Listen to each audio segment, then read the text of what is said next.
शासनाने आम्हाला सांगावं ना की बाबा तुमचा प्रॉब्लेम काय आहे. मग 59 पदांची भरती होती, सार्वजनिक आरोग्य विभागाने काढलेली. त्याच्यामध्ये 3 पदे: आरोग्य पर्यवेक्षक, आरोग्य निरीक्षक आणि बहुउद्देशीय आरोग्य बहुउद्देशीय कर्मचारी. हे 3 पदे. त्याला एक डिप्लोमा लागतो. तो सॅनिटरी इन्स्पेक्टर, स्वच्छता निरीक्षक, तो आम्ही सगळ्यांनी पास आउट केलेला आहे. आम्ही सिलेक्ट झालो आणि नंतर संचालक पुणे यांनी 20 तारखेला एक पत्र काढलं. ज्यावेळेस आम्ही निवड एक्झामचं नाव आलं, आम्ही सगळं साजरा केला, घरोघरी वेळे वाटले, सगळ्या नातेवाईकांना सांगितलं की आम्ही सिलेक्ट झालो म्हणून. तर 20 तारखेला दुसऱ्या दिवशी त्यांनी एक पत्र काढलं. त्यांनी त्या संस्थेची यादी जाहीर केली किंवा या संस्थेमधून जे यादीमध्ये जे संस्थेचे नाव आहे त्यांच्याकडून त्यांचा डिप्लोमा झाला आहे त्यांनाच घ्या. बाकीचे जेवढे आहेत त्यांना होल्ड ठेवले. त्या यादीमध्ये एक कौशल्य राज्य कौशल्य व्यवसाय शिक्षण व प्रशिक्षण मंडळ हे महाराष्ट्र शासनाचे, पण त्याला मान्यता 23-24 ला.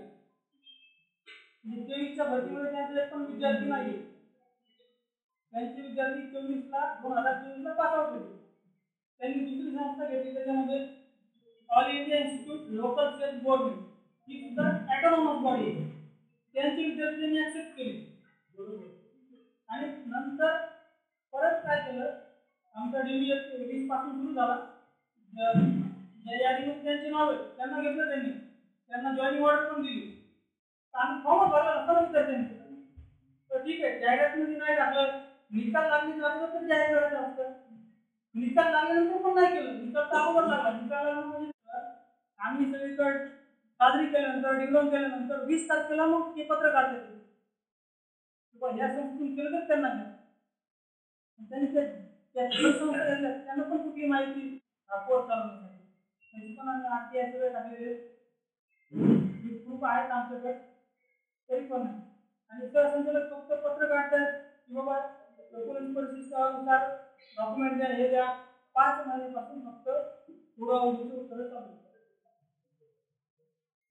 मग ज्यावेळेला तुम्ही कोर्सेस केला त्यावेळेला ती संस्था ऍप्लिकेशन होतं किंवा मी ऍडमिशन घ्यायला घेतली तर आपल्याला कोर्सेस नाही. शेवटी सरकार ठरवलं.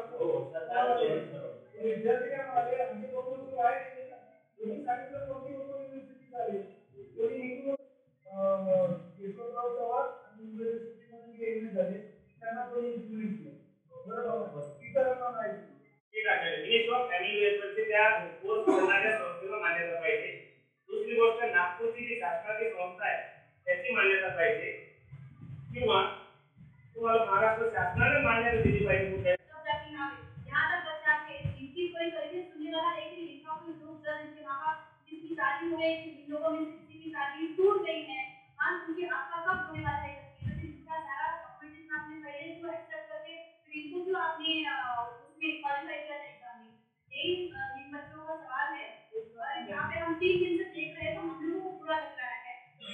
हमारा फ्यूचर, हमारा प्रेजेंट बहुत अच्छा है, लेकिन इनका होना चाहिए, इसलिए हम यहाँ पे ग्रामीण भागामध्ये एक मन झालंय, नोकरी तर मुलगी, जे ज्याला नोकरी असते त्याला मुलगी पटक्यात भेटते.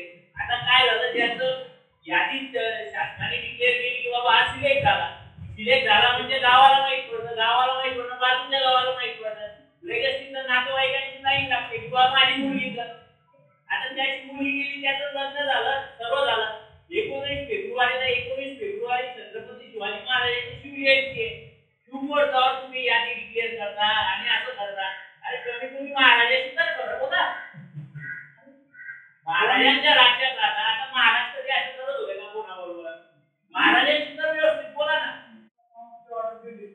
तुम्ही तुझं कॉलेज बरोबर काय